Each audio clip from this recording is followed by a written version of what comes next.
ang kaluwasan. Tawgon sa Dios ang tanan. Roma 10:13. Kay ang tanan nga motawag sa ngalan sa Ginoo maluwas. Ang tinuod niya kahimtang sa tao, mga igsuon, daghan kaayo karon nga tao nagtuo nga okay ra sila sa ilang kinabuhi. Ang uban nag-ingon, maayo man ko, wala man ko mangawat, wala ko mamakak.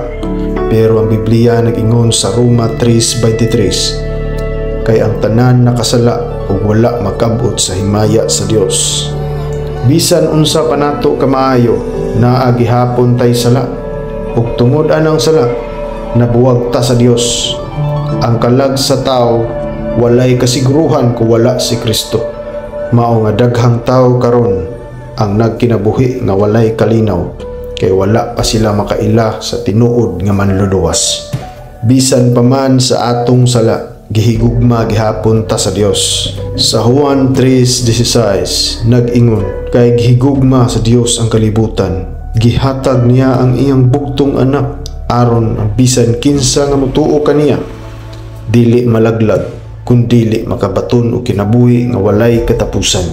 Ang gugma sa Dios mao ang rason nganong gipadala niya si Hesus Kristo. Siya ang nagbayad sa atong sala pinaagi sa cross sa Kalbaryo. Ang dugo ni Kristo mao ang magapahugas sa tanang hugaw sa kalag. Walay relihiyon, walay buhat, walay maayo nga binuhatan nga makaluwas, si Kristo ra.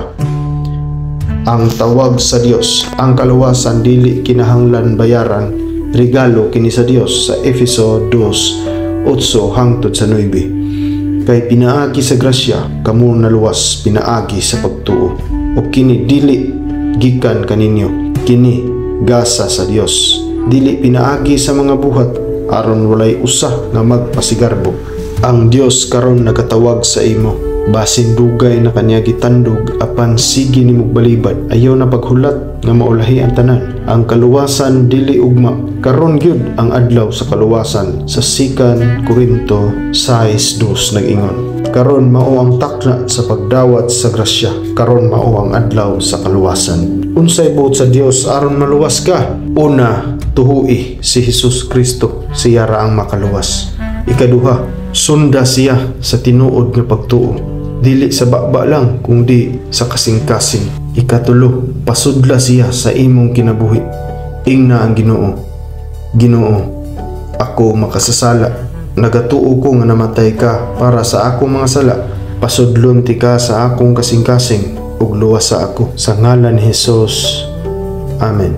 Kung buhaton nimo na, ang Dios magapasaylo sa imo ug ihatag niya ang kalinaw o kasiguruhan sa imong kalag. Mga igsuon, ang kalibutan daghan kaayong kahayag o kalipay o temporaryo, pero ang kaluwasan kay pangwalay katapusan. Ayaw paglangan, ang Dios nagtawag, paminawa siya karon, kay ang kaluwasan dili relihiyon, dili sibahan, dili buhat. Si Kristo ra gyud ang dalan, kamatuoran ug ang kinabuhi.